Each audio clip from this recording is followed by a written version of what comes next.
See, these exercises also are helpful to improve the perspective uh, sensitivity as well. So yeah, what I'm going to do is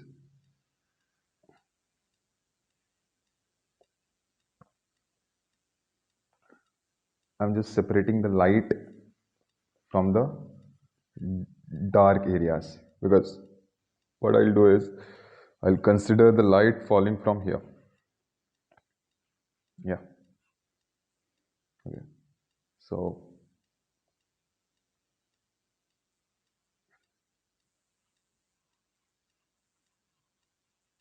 the way we did in the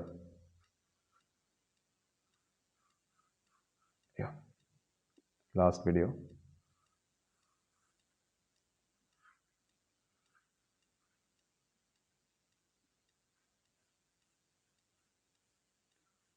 So this is the core shadow. It's the darkest place that separates lights from the dark. Yeah.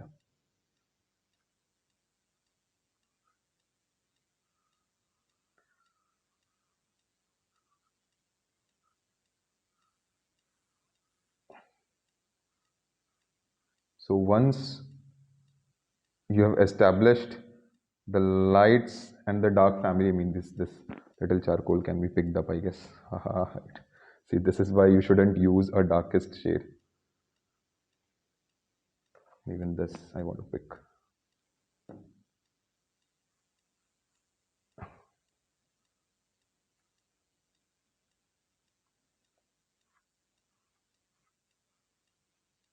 So you can see that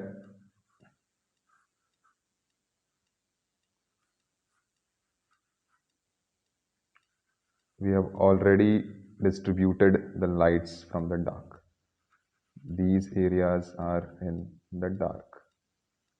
Yeah. These areas are in the dark. It's pretty easy to do it with a charcoal as compared to graphite, because this captures the broader, I mean, this is dark and it also captures a broad space. So light is coming from here. So now once I have established my shadow family, what I'm going to do is I'm going to put the half tones in the dark. And here I am only going to use 3 tones. One that I've already used as the darkest for the core shadow, the other that is the half tone in the shadow, and the other one that will be the half tones in the light, so that our image won't look like a graphic image. So this will directly come into half tone because it's facing away from the light. But here there will be a gradation.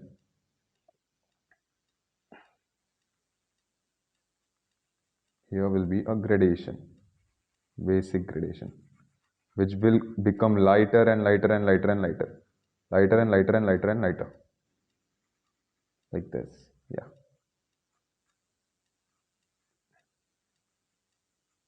Yeah.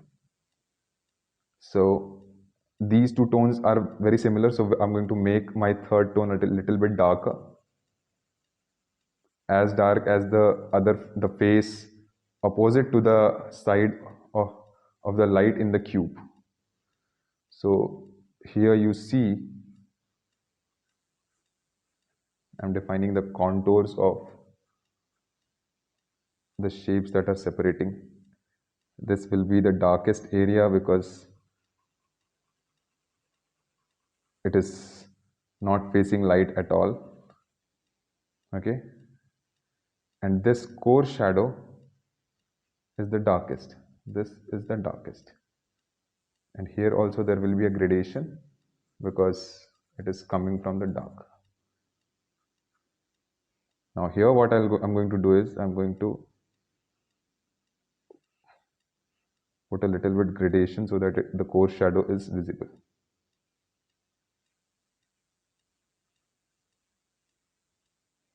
Visible, yeah.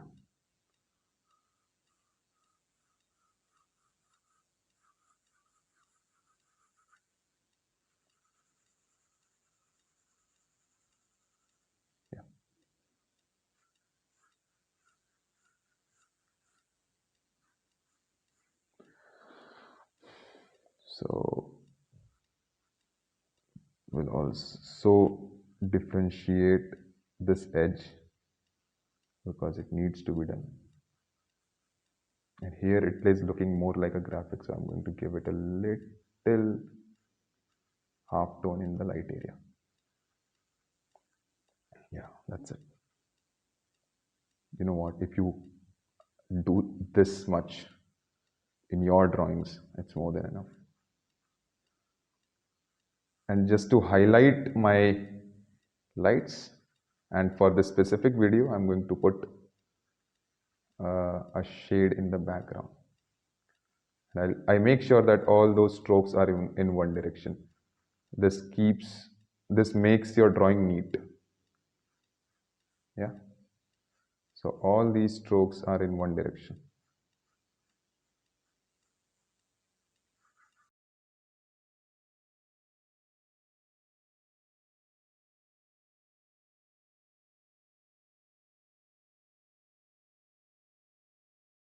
Whenever I have to practice lines, shading, or stuff like that in which I don't have to ideate much, I draw these kind of forms.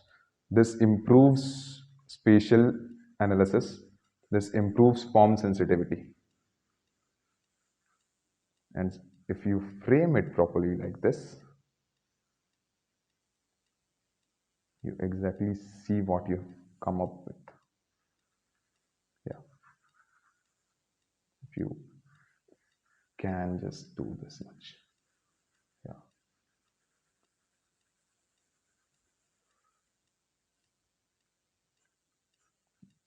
See, now your darks have also become relevant because of the background. I really hope this didn't take a lot of time, because time is something that you don't have in the exam hall. Yeah. I'll just define these shapes a little bit. Yeah. This is all creative liberty. If you want, you can do. If you don't, it's okay. Yeah. So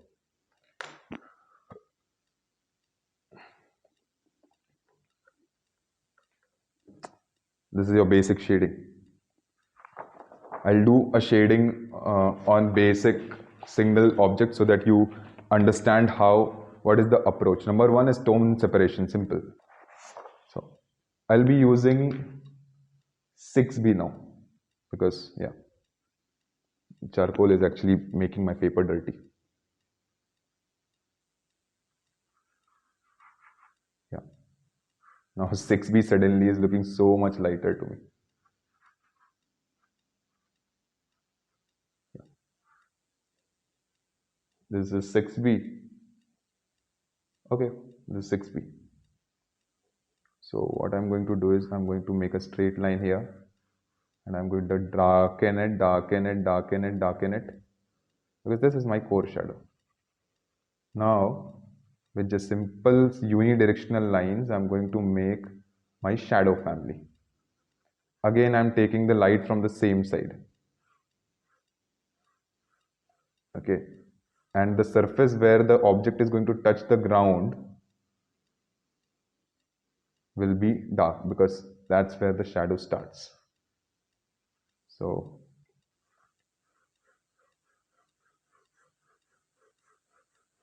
and gradually the shadow will become lighter, and I'll erase these lines, because now erasing is pretty easy because we are using 6B.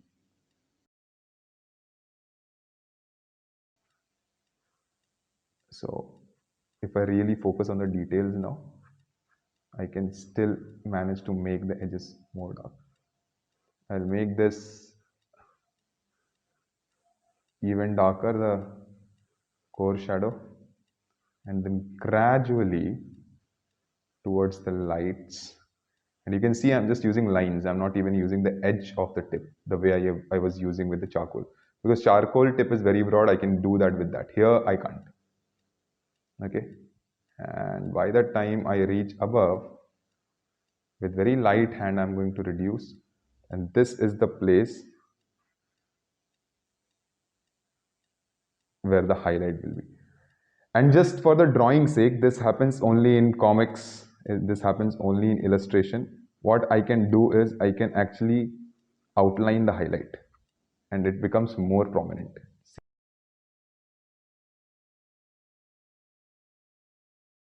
A straight line from here. It's, yeah, yeah, you see. And then again, if I make this shadow area a little darker and few places in the core shadow a little bit darker, it will become more 3D. Yeah.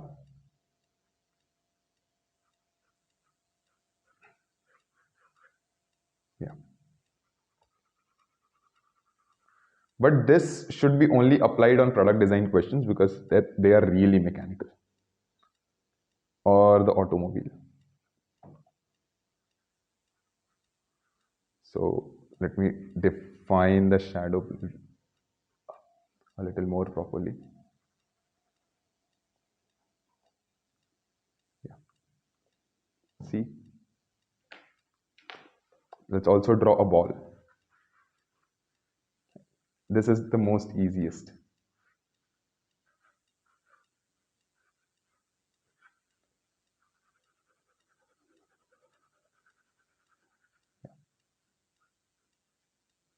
So from the point of contact where the object is contacting to the shadow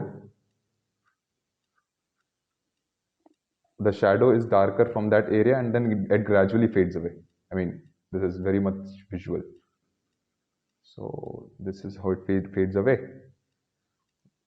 And what I'm going to do is I'm going to just, with my lines, I'm going to draw the shade area, the shadow family of my sphere. I haven't even drawn a core shadow yet. I'm just starting to draw it right now. So this is the core shadow. Core shadows are usually darkest because they are exactly opposite to the highlight.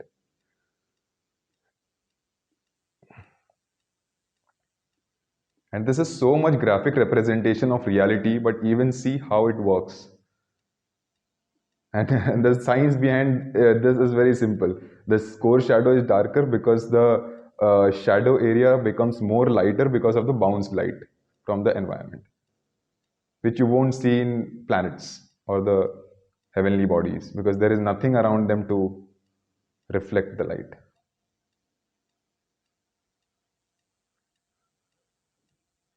Make this more darker, more darker, more darker, and look how free I am.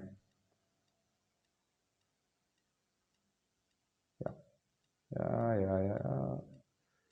Just enjoy it because something that is on 2D when it becomes 3D, it really hits.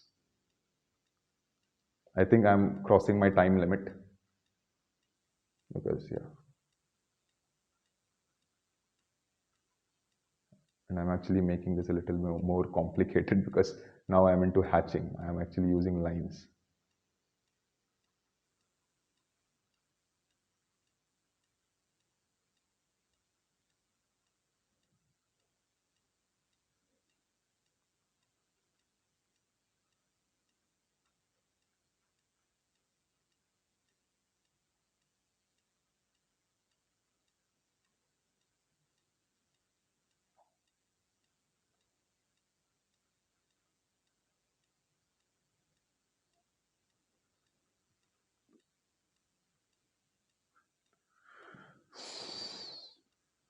So yeah, this is the basic of shading. I'll do it with one more pencil so that you know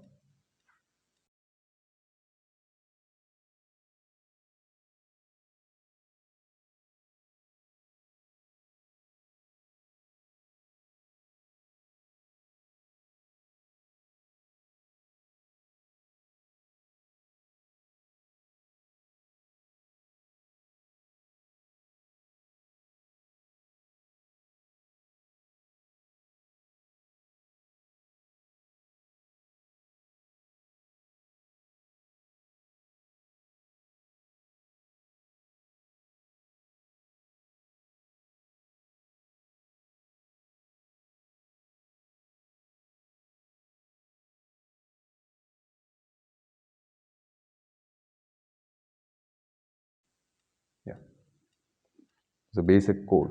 Now let me draw some object also.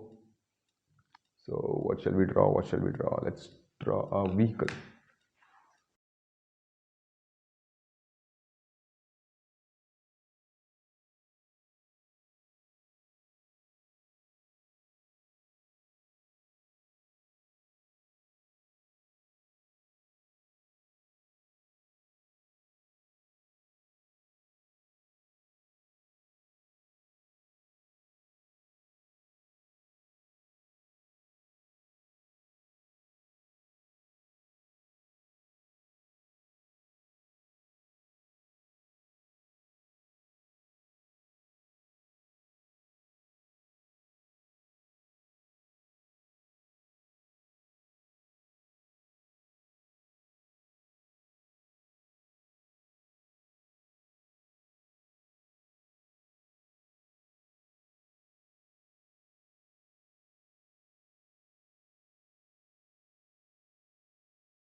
See, I'm not an automobile designer, but this is what I can come up with.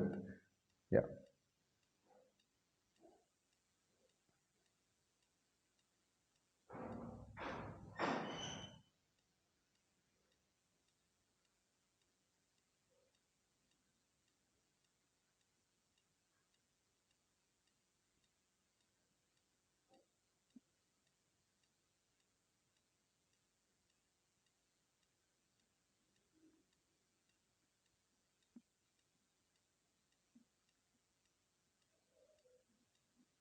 yeah. Now I'll just darken the important areas.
Well, frankly, I do not know which car is this, but see, I drew this from my head.